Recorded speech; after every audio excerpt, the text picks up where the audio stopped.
What is going on, everybody? In this training, I'm going to be going over on how I started my own 100,000 per month Amazon FBA business. So a little bit about myself. My name is David Zaleski. I am 21 years old from Chicago, Illinois. I actually started selling physical products online at the age of 14.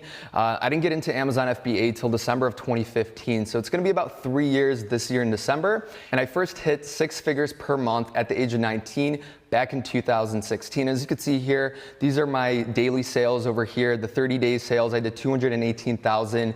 The screenshot was actually taken on August 14th, 2018. So pretty recently. And then over here in the bottom left corner, you can see my YouTube channel where I actually, teach people for free on what I do and how I do it as well. So why is Amazon and e-commerce so important, and why are you even watching this training in the first place, right? Well, e-commerce is the fastest growing business right now, and it's growing 23% year over year, and global e-commerce is actually expected to hit $4.5 trillion in 2021. And Amazon, I'm sure you know if you're watching this, is the largest e-commerce company in the world with over 100 million Amazon Prime members. And if you know how many people are in America, there's actually 327 million people in America right now, and there are 100 million Amazon Prime members. That means pretty much 1 in 3 people have a Prime account, and you probably do too. And Amazon is actually responsible for 50% of all of e-commerce transactions online today. That's right, 50%. And I'm sure if you're living in America, you know that brick and mortar stores are actually going out of business because less and less people are actually shopping at physical stores, going there, especially younger people, millennials, you're just so conditioned to shopping online. And I mean, if you live next to one of these, you probably saw a sign for a store closing. I mean, Toys R Us just went out of business. I mean, I grew up shopping there. That's where I always went to get all my toys and Christmas gifts and stuff. And they literally just went bankrupt because Amazon and e-commerce is literally taking over retail. So here's a perfect example. Numbers don't lie, graphs don't lie. So take a look at Amazon versus everyone else right now. So Amazon is the blue right here, and they're doing so much better compared to Sears and eBay. As you can see here, Walmart is about 25% less than Amazon, but Amazon is still the top dog when it comes to online sales and just overall e-commerce sales. And here's another fact about Amazon. Look at the Amazon stock in the past few years. Look at Amazon. Look how much they've grown since 2014. And actually, you can't see it on this graph right here, but if you invested $1,000 in Amazon 10 years ago, so in 2008, you would actually have $23,000. That's about a 23x return on your money, which is crazy because just e-commerce and Amazon are just growing every single day. And Jeff Bezos, for those of you that know, he's actually the richest person in the world right now. According to Forbes, you could see that he has a net worth of around $112 billion. That's way above Bill Gates and Warren Buffett. And if you look at his source, it's because of Amazon and e-commerce. And one thing that makes Amazon a lot different than the different income streams online, right, is the fact that it's very passive, right? So I'm right here recording this training, and I was just on a flight, a 3-hour flight, and when I refresh my Amazon account, I'm literally making money. Same thing when I'm sleeping, I'm always making money, and it's very scalable just because you are not responsible for doing any of the fulfillment yourself. You're not responsible for physically taking goods to the post office and shipping it out to your customer.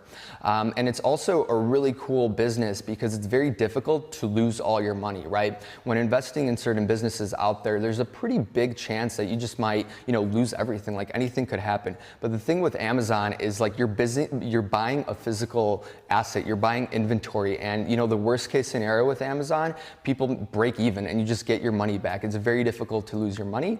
And something that's incredible about e-commerce right now is you could actually sell your business for about ×2 or ×3 your net yearly sales, right? So if you're doing maybe $1 million in net profit per year on Amazon, you could actually go ahead and sell that business about a year later, or the longer you wait, the more it's going to be worth. But you could go ahead and sell it for $2-3 million, and that's essentially the power of e-commerce because it's just so scalable, and it's a long-term business, right? It's not like Bitcoin. I mean, who's talking about Bitcoin right now?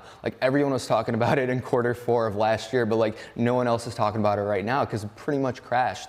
I'm not saying it's a bad investment or anything like that, but it's just not as sustainable, and it's very volatile, right? It's hard to live off of. And the nice thing about Amazon, it's all online. It's your location independent. I literally was traveling. I think I've been home for maybe 2.5 weeks this past summer. I was literally traveling around Southeast Asia. I was in LA for about a week, and then I'm in Vancouver for about like 2.5 weeks. Back in LA here, so you can work from anywhere you want, and you're still making money. It doesn't require a lot of capital compared to different businesses out there. I mean, imagine starting your own like pizza store or your own gym. I mean, you need hundreds of thousands of dollars, or even getting into real estate or something. It's very cash intensive business, whereas Amazon, it's scalable. You really need hundreds of thousands of dollars to get started. And I kind of touched on this, but you don't need your own warehouse. You're not physically shipping anything by yourself because Amazon handles everything for you.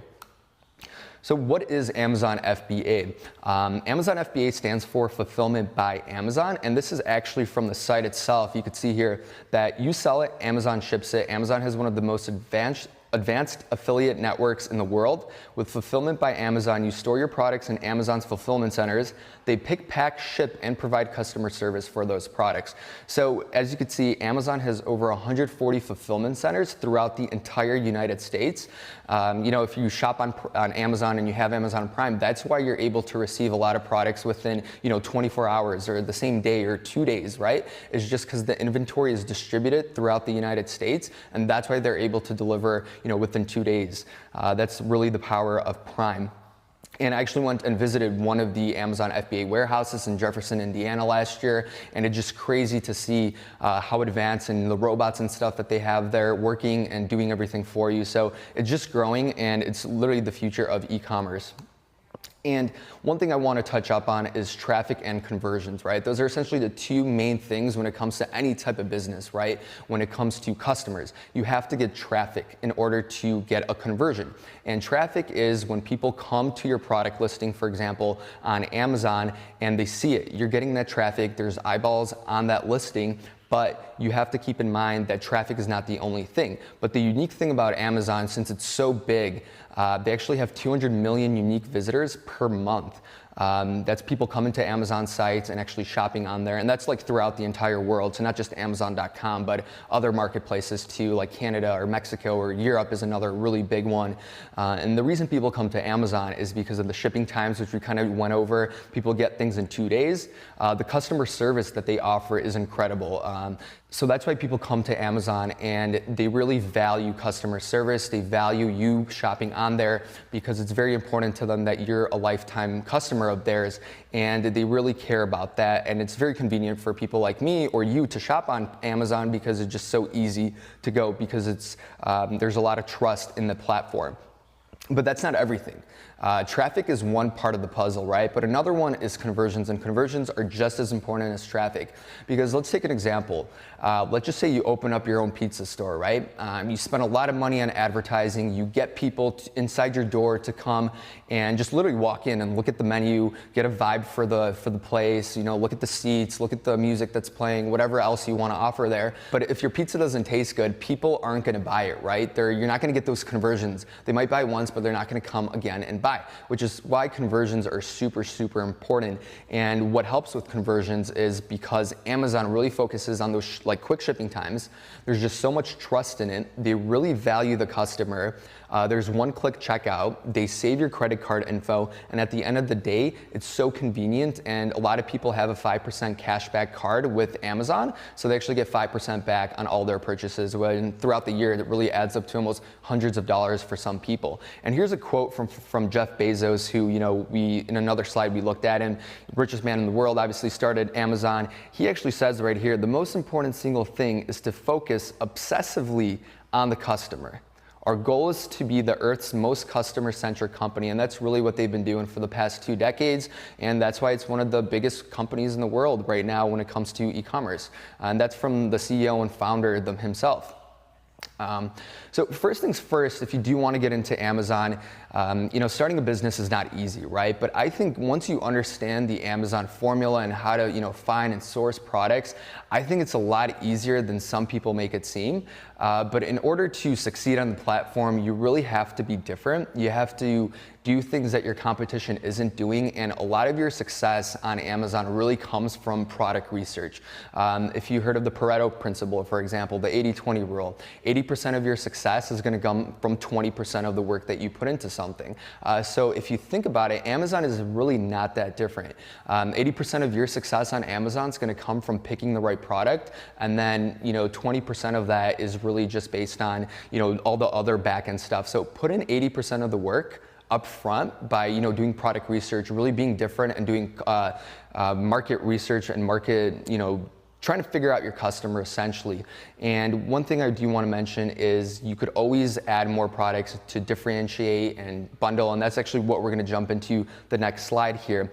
But before that, I just want to give you a quick overview on what we're going to be covering in this training. We're going to be going through product discovery, which once again, I did mention it's the most important part. We're going to go through sourcing and logistics, how to get those products from really anywhere around the world, whether that's China, Vietnam nowadays, India, or even if you want to source something that's made in the US. We're going to go through a pre-launch, and then we're going to go into launching, and then post-launch, and things on what you could do to really scale that business.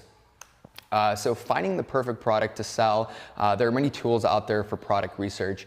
And one of the ones that I'm like a huge advocate of, and I think it's one of the better ones out there, there's a few out there, is Product Discovery by Viral Launch. And they also have a Chrome extension, which is Market Intelligence by Viral Launch as well. If you guys want to go ahead and check it out, if you do think this business model is for you, just go to viral-launch.com, and we have a coupon code for you called Ecom Hub Exclusives, and it's 50% off your first month or 15% off the yearly membership. And it really helps speed up the process because business is a momentum game, right? You have to be the first to the market. So this is going to help you save hours and hours of time of trying to do product research, and it's also going to help you figure out the demand and the competition for a product, because these companies literally spend hundreds of thousands of dollars a year trying to figure this info out and trying to compile the data for you. So right here, we have a screenshot for product discovery. This is when you sign up. They're going to have a tab there. You're going to go to it and click to discover the products, right? So one thing I do want to mention before I jump in, and you can't really jump in Amazon and sell any product out there you want. Amazon is very selective because they care about their customer, right? They really value the customer. They don't want people to have a bad experience on the platform. So they prevent new sellers, right? So if you were to create a brand new Amazon account today, you would actually be gated in a lot of the categories on Amazon. And they do that for a reason, just to avoid people from scamming customers or selling non-authentic goods. And as you can see here in the screenshot, I selected a lot of categories that you're automatically ungated in. Some of them actually do require invoices and stuff to get ungated, but overall, if you're trying to get started, you could sell in most of these categories that I have selected. They're open for anybody. The other ones actually require a little bit of more work to sell in. So once you're in product discovery, you have some of the categories and things you want to sell and what niche you want to go into. You want to start putting some filters on. You want to look for certain products that actually make you money but don't have too much competition. So a lot of the filters here that I have, these are just example filters. One thing I do want to mention is don't exactly put these filters in if you want to do product research. Play around with them. I know I have a monthly revenue of $6,500 minimum. Do maybe like 4,000, do 8,000, do like 11,500, do something random. Don't stick to just these filters, because if you and 1,000 other people that are watching this do the same exact thing, everyone's going to be looking at the same products. Another very important filter here is the review count, right? And review count is crucial because you want to make sure that you're looking at products that don't have thousands of reviews, because it's going to be very, very difficult for you to actually compete with those listings and stuff. So I like to have a review count of around 2 minimum. That way I know that product has sold in the past and it's not just on Amazon and it's just taking up real estate. So 2 minimum and about 50 maximum. Once again, you could play around with these numbers, do maybe 75, 80, doesn't really matter. And then a monthly sales of around 250 units minimum per month. That way we know we're actually going into a market that's selling and has demand on Amazon. And then you want to click down on the tool. There's going to be an option to select advanced settings and advanced filters. So there's a few filters that I like to select, and that is number of sellers. I like to cap off listings and products that actually have 2 sellers maximum. There's actually a very important reason for that. That's because you just want to ensure that you're looking at private label products and not name brand products that anyone could sell. For example, if you were to go to like iPhones or MacBooks or PS4s, there's going to be like 50 people selling that. And you you can't really go ahead and private label a MacBook. It's just not going to happen. So it's crucial that you put max of 2 sellers and the sales to review ratio of around 8 minimum. And I'm going to be explaining what that is and why it's important here in a few. And then fulfillment type, FBA. You want to make sure that it's fulfilled by Amazon. It's not, fulfilled by merchant. It's not someone shipping it from their house or their own warehouse. And then you start analyzing the products. If you guys hop on the pro version of this software, you're actually going to see a lot more data. It's going to be telling you if this is a popular product, if a lot of people are looking at it. It's going to show you the BSR, which is the bestseller ranking, which essentially means the lower the BSR, the better. It's kind of like a marathon. If you're in like BSR is 1, you're going to be a really good position. You're going to be getting a lot of sales. But if your BSR is around like 100,000, that means you're like last in the marathon and you kind of suck, right? That's not a good product to be going into. We have monthly sales, so this is estimates. All this is estimates. This isn't exact data from Amazon. They don't provide that. We have monthly revenue, so on estimates, these listings right here are doing around 11,000. This one's doing 8.5 thousand per month, and then how much they're profiting after the Amazon fees, of course. And then here you have the total number of reviews. So this first listing has 33. This one has 44, and you could see who's selling it and how many people. So one thing I do want to get into is good products versus bad products. And first thing you're probably looking at is this fidget spinner, right? A lot of people started selling this. Some of our students actually started selling a fidget spinner like this, and they didn't succeed because products like these are not good unless you're like the first person to the market with it.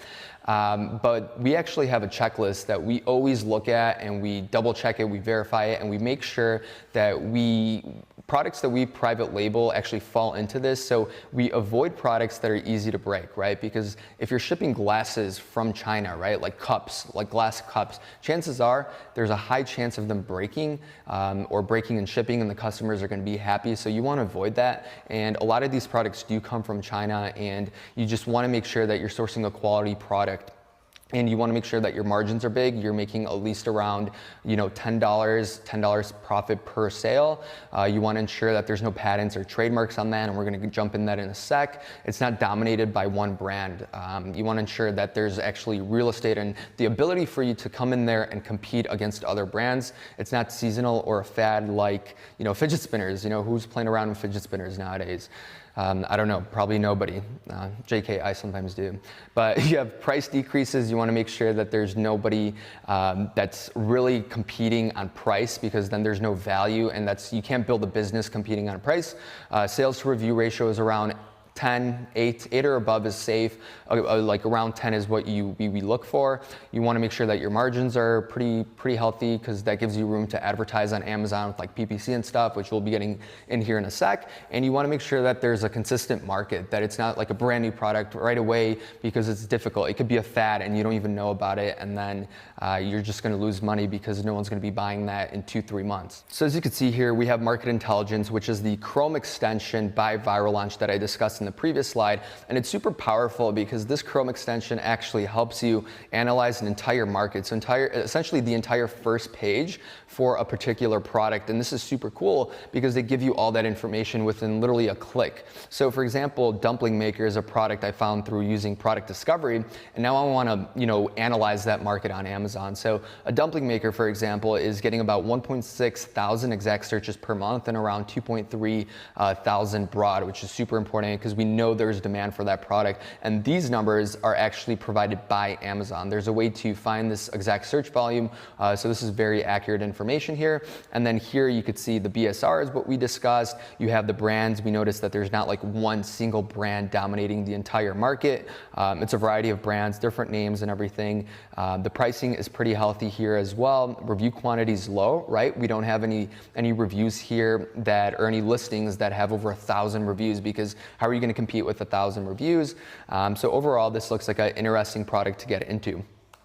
And if you click on the other tab on market intelligence, you start to see that the average price in the past 90 days is actually on an increase at 4% on average. The best selling period is January, but overall this isn't a seasonal product. It really spikes in January. You could see that the average increase of reviews is around 6 per month. Annual sales trend 137 year over year, which is incredible.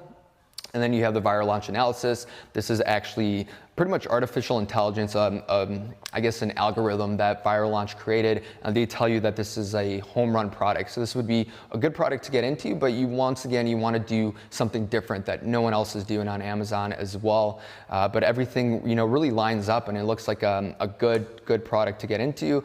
Profit per unit's around $5 because the landed cost will be around $250, really depending what you create and how you bundle the product or what you do differently. So it varies based on product to product, of course.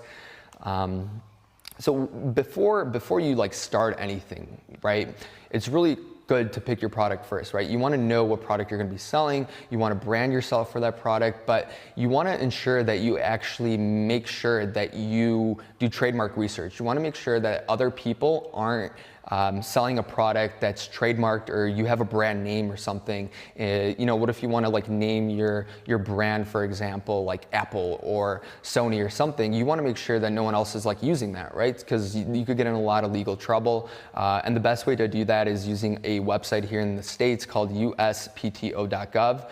And from there, it allows you to see if anyone else is using that trademark or that brand name. And that's really done by going to that website. You click trademarks, go to search trademarks, plural or singular, live and dead. You search it, and then it's actually going to come up and see if anyone else is using it. So that's something you have to do when starting a business, whether it's an Amazon business or a pizza business or anything out there. You have to make sure that you're legally protected from that. Another thing to keep in mind if you're going into physical products is patents. Patents are very important because companies literally spend millions of dollars per year protecting their patents. And the reason they have patents is because they thought of a cool design, they have a utility patent or a design patent on something, and they don't want competition.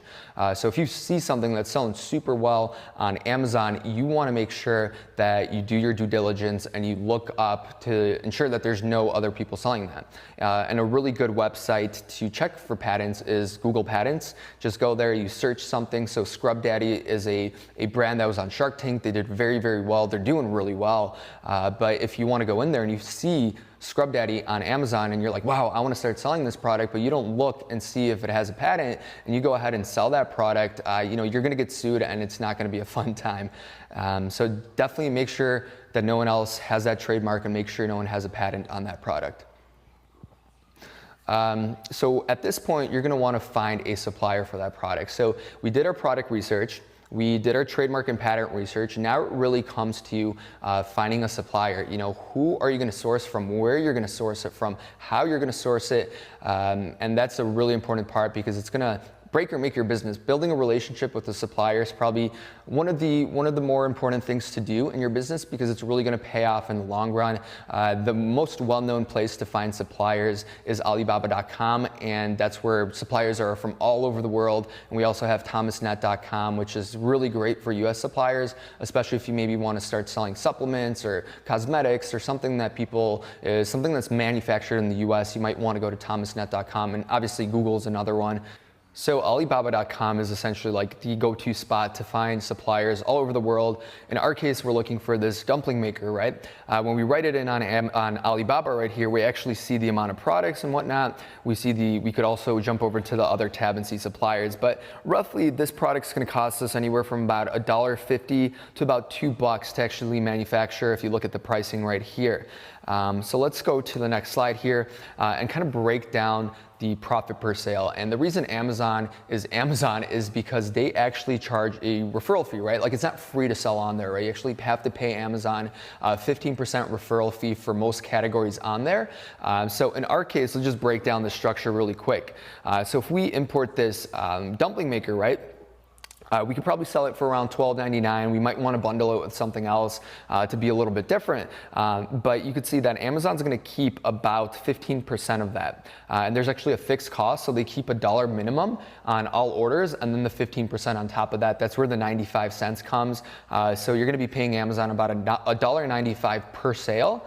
And then there's also a pick and pack fee that's related to the fulfillment fee, right? Because you're not going to be storing the inventory at your house. You're going to be sending it to Amazon's warehouse, and they're going to be charging us $3.20 to actually, keep that product inside of their warehouse, and then also put it into their box or put it into their envelopes, and then obviously pay UPS or whatever other service they use to get it to the customer.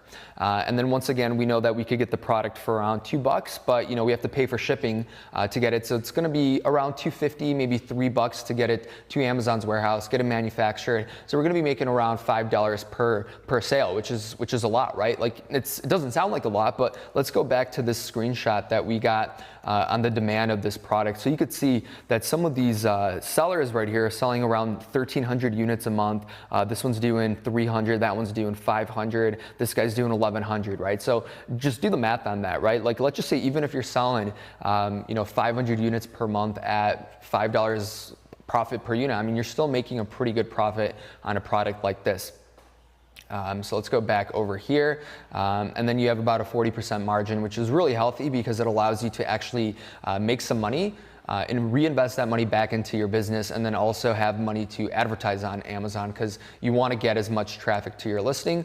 And then you also want to go ahead and sometimes bundle products, right? And that's the cool thing about Amazon. If you were to be shop on Amazon, and if you go on a listing page on Amazon, you scroll down a little bit, there's a section there called frequently bought together, and that's Amazon literally telling customers or even sellers, be like, hey, this is a product that someone bought, and they bought this product with it as well. So if you look to the right here, we have a cable, a charging cable, just like this one right here for my phone, and you could see that frequently bought together. People don't just buy the cable, they buy the power adapter for it too, because it's just realistically no one's going to be running around with a laptop all the time. They need the adapter to plug it into an outlet.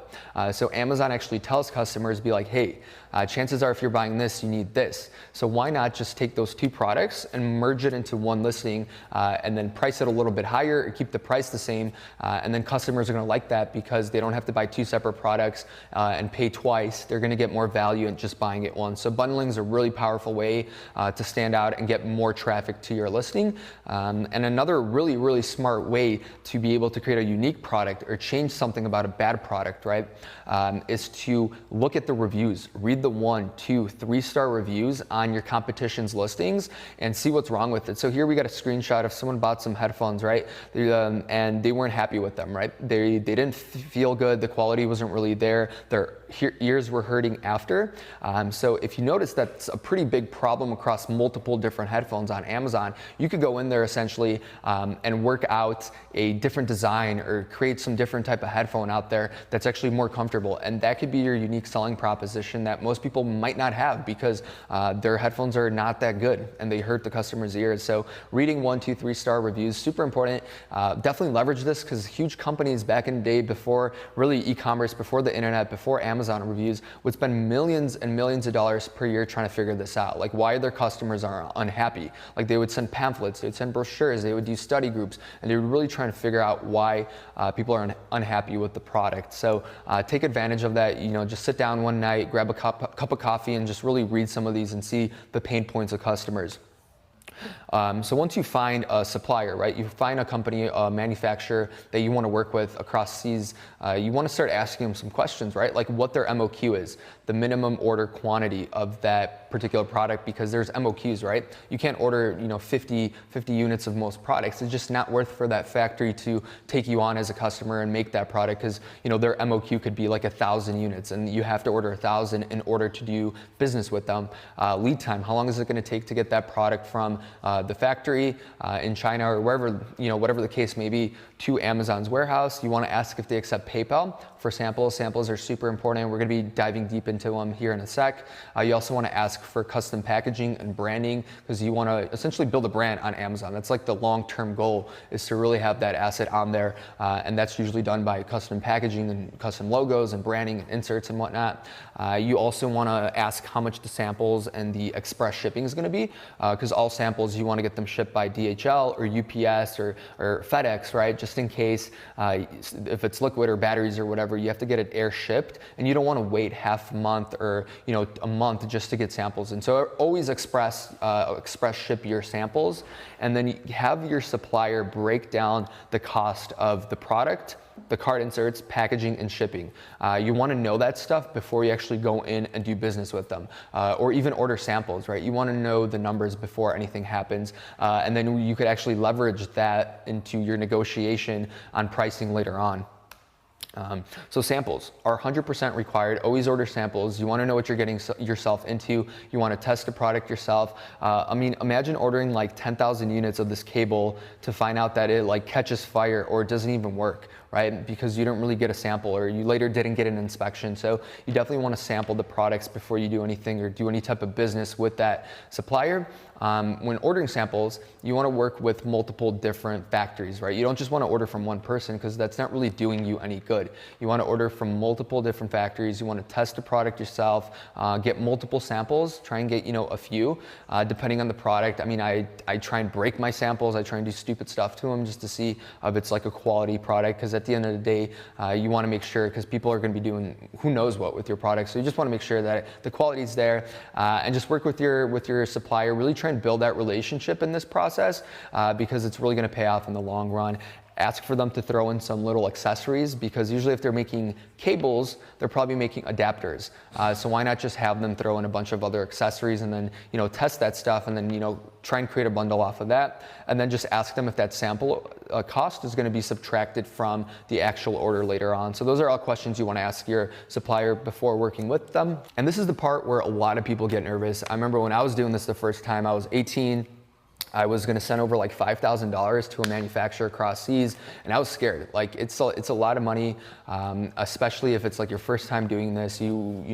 Sending five grand to someone that just, even if you know them, is kind of scary, right? But sending across seas someone you never met before, it's even scarier. So the way manufacturing works nowadays, or the way it's been working, is usually do a deposit, right? You want to let them know that you're serious. You pay them 30% up front. So if you have a $10,000 order, you're going to pay your factory about $3,000 for them to go ahead and get some capital to put that deposit down, for them to go buy the raw material and whatnot, and then 70% is done once the product is completed.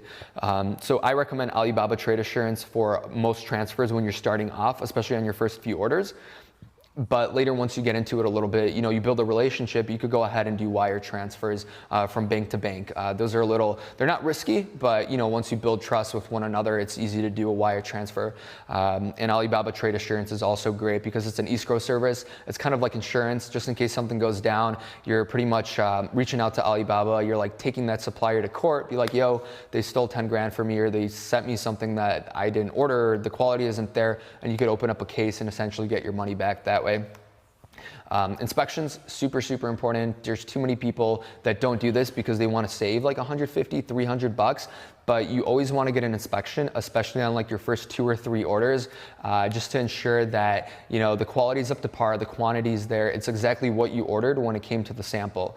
And inspections are having someone in China to go into the factory, and they physically go there and test the products. It's important, and you do an inspection before you pay the rest of the 70%. So in our example, if you were to send over 10 grand, you already sent them 3 grand, but you don't want to send them another 7 grand without having an inspection come in and really test the products out and whatnot. So inspection and Alibaba Trade Insurance, always do that on the first few orders with your supplier, probably the first 5.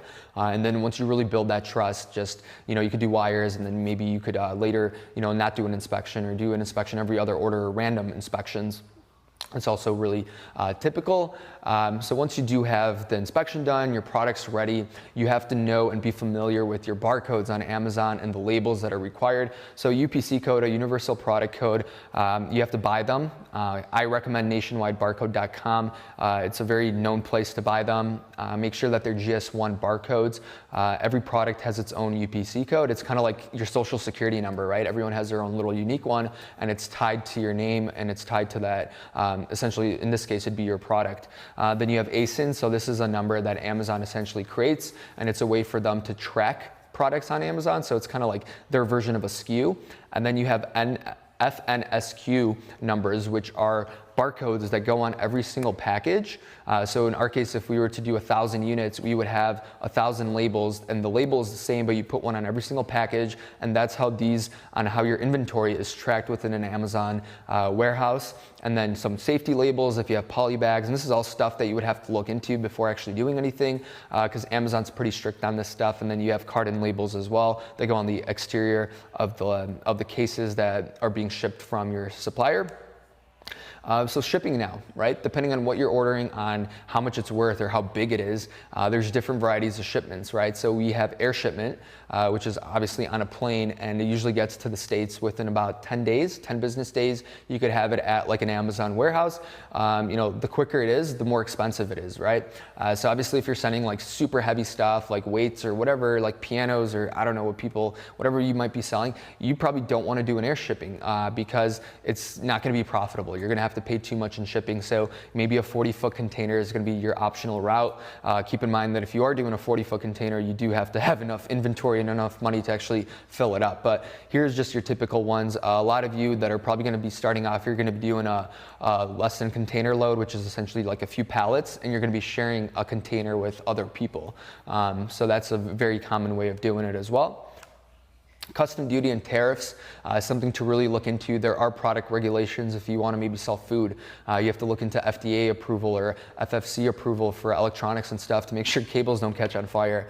So there are requirements that Amazon looks for, that customs look for. If you don't have the right paperwork, they won't let your inventory clear, and you're going to have to pay a lot. So definitely consult with like a freight forwarding company or a customs broker to make sure you understand everything.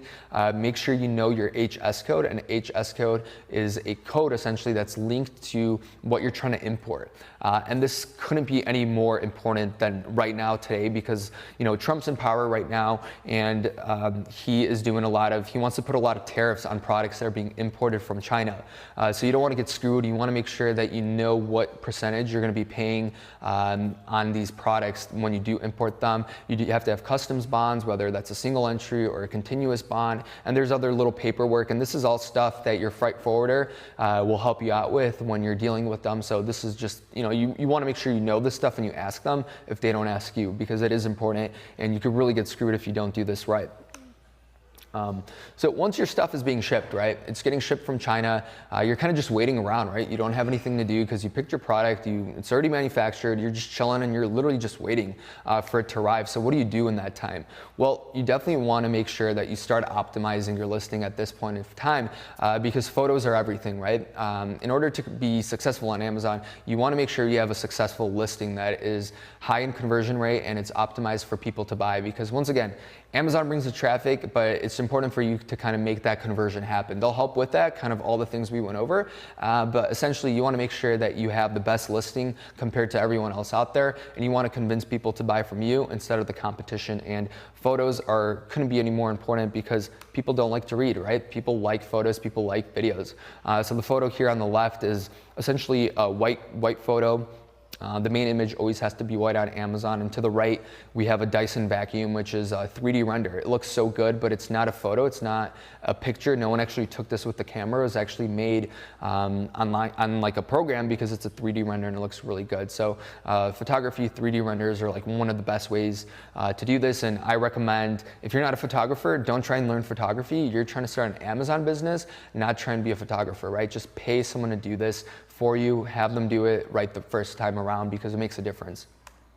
Infographics is another really great way to increase your conversion rate, and infographics are essentially graphics or photos that also have text on them. So as you can see here, we have two examples, like an Anchor battery pack here, a power charger, and actually tells you exactly what it's for. And then here we have those food containers that it says keep fresh. So it helps people see that, it's quick to the point. If you look at that, you don't have to read like a long description. It's not like you're shopping on eBay or something where you have to like find this stuff. Lifestyle photos are super important too. In this case, to the right, we have these chargers that's charging an iPhone. I have an iPhone. In this case, if I see my type of phone there, I know it works for it. So I'm gonna be like, all right, well, I could order it. I know it's gonna be working. So lifestyle photos are really beneficial as well, because people wanna see the product in use. And you always wanna tell a story with your photos. Another thing other than photos is setting up the perfect listing. And setting up the perfect listing is actually, it's a little more complicated than you think it is, because there's a lot that goes into the Amazon algorithm, and a lot of that has to do with keyword search volume and the keywords that you're trying to rank for in relevancy. So you definitely only want to start putting in keywords that are relevant to your product. You don't just want to keyword stuff your listing with things that aren't relevant, because it's not good for the Amazon customer. Always keep in mind, what would you do or how would you feel if you were shopping on Amazon and you came across your listing? You don't want to put stuff and keywords and things like that in your listing that don't have to do with your product. But here we have a really cool optimized listing, because we have a variation, we have a very to the point title, we have bullet points that are, we have the first few words that are capitalized, it explains what the product is, and it's keyword enriched because it's relevant, and it's exactly what customers would be looking for if they wrote any of these keywords into Amazon. We also want to leverage, this is a little golden nugget, customer reviews on Amazon. So go to your competitor's listing, see what they're doing, and see what customers are saying about their products, and actually read reviews that mention. And as you can see here, we have lid, dishwasher, seal, close, container, snap, rubber, lunch, bowls, durable, leftovers, tight, broken, heat. We have all these different words that customers are using very frequently. So what we could do is we could actually leverage these words and put them in our infographics, and that's going to help with conversion. So that's just an example. Also reading customer questions, trying to answer your customer questions on the listing itself. So once you do have optimized listings, you're already set up on Amazon, your inventory arrived in Amazon, it's been about maybe a month and a half, 2 months, the first thing you have to do is start generating Amazon reviews. Amazon reviews are essentially like a major asset to your business, because the more reviews you have, the easier it is to get even more reviews, and it's just like this domino effect of you just getting more and more reviews and more sales as well. Essentially, more reviews means more sales, and you're able to stand out from everyone else that's selling, especially if you have the most amount of reviews. Once again, the first few reviews are the hardest, because you don't have any. How are you going to get sales without reviews? It's pretty difficult. Amazon has a program called Amazon Reviewer Program, where you can actually enroll, and then they'll actually help you generate reviews. Friends and family is another option, but Amazon is cracking down on this stuff. You have to be very careful, especially if you had family members come to your house, they logged into their Amazon app or whatever the case may be, and they logged in on the same IP. Once again, Amazon has over 100 million Prime members, and there's like 327 million people in America. So chances are pretty much everyone has like a Prime account. So you got to be careful who you have purchase your product on Amazon and then leave that review. You could also, help find some people online to go ahead and purchase your product and leave those reviews. But my favorite is just building your own list, building a brand, building an email list, building a ManyChat list, and just having people, honest people, your customers, go ahead and help you get those reviews. Insert cards are another way. Insert cards are essentially just little think of them as like business cards or just text that comes with your product. When people receive your product, they get it and they're going to get an insert card. Give them some value, and then you could go ahead and ask for an honest review. And then also, this could be very powerful if you do it the right way. And that's an email follow-up sequence that you send to customers once they purchase your product. You send it maybe like 3 days after it arrives, and then you could send it 5 days, then a week later, and then you could just ask for reviews that way. So that's another way to do it. And then here I have Amazon cracks down on fake reviews all the time. This is a big problem for a lot of sellers that are doing incentivized reviews that, they're faking reviews or whatever. Just don't do that. Just do it the right way. Don't try and cheat the system, because it's not going to be long term. So once you have an established listing, once you have a few reviews, around like 15 to 20, at this point it's a good time to start running Amazon PPC. So essentially, you're going to be paying Amazon to put your listing on the top. So if you were to come to Amazon right now on your phone or on your desktop and write in a keyword, I did protein in this case, you're going to see sponsored products, and it literally tells you it's sponsored. So if you were to click on this, it would take you to the listing, but this person, in our case, Muscle Farm, would have to pay for that click depending on the keyword. But this helps with ranking. It's going to give you organic ranking, and then it's going to help you get more sales. But I recommend doing PPC once you do have a little bit of some more reviews. That way your conversion is high. So once you're in a really nice position and you know you're optimized, you have some reviews, this is where you want to go ahead and launch. And launching has been changing all the time, and it's a little bit different now. When I was launching a few products a few months ago, even last year, a typical launch would last around 7 to 10 days. It was recommended, and you would just give away X amount of units, right? So if you wanted to rank number 1, you would have to give away maybe, and depending on what product you're trying to rank for and what keyword, you would have to give away maybe like 100 units a day for 10 days. So about 1,000 units total. But nowadays it's different because it works different because it's better to give away 1,000 units in a single day, like a 24-hour period. The more the better in like a small window than it is to spread that launch throughout multiple days. So launching and ranking is changing all the time. And there's this thing called super URLs where you actually could put in the keyword that you want to rank for. So maybe in our case, dumpling maker, you could put that in a URL, and if people click on that URL and they purchase through that URL, you're actually going to get ranked on Amazon, and then you're going to get more traffic and then more conversions once you're optimized.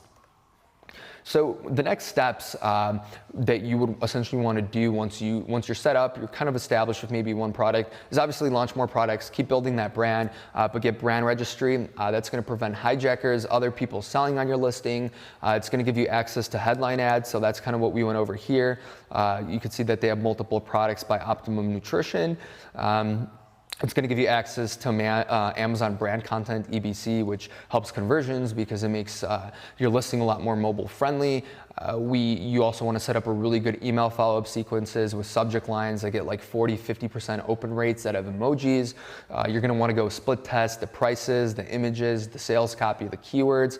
And you also want to really focus on building a list, because once you do want to launch more products eventually, right, you're going to have a email list to promote that product to. So you want to focus on building a ManyChat list, and then essentially once you've gotten to the point, you also want to scale.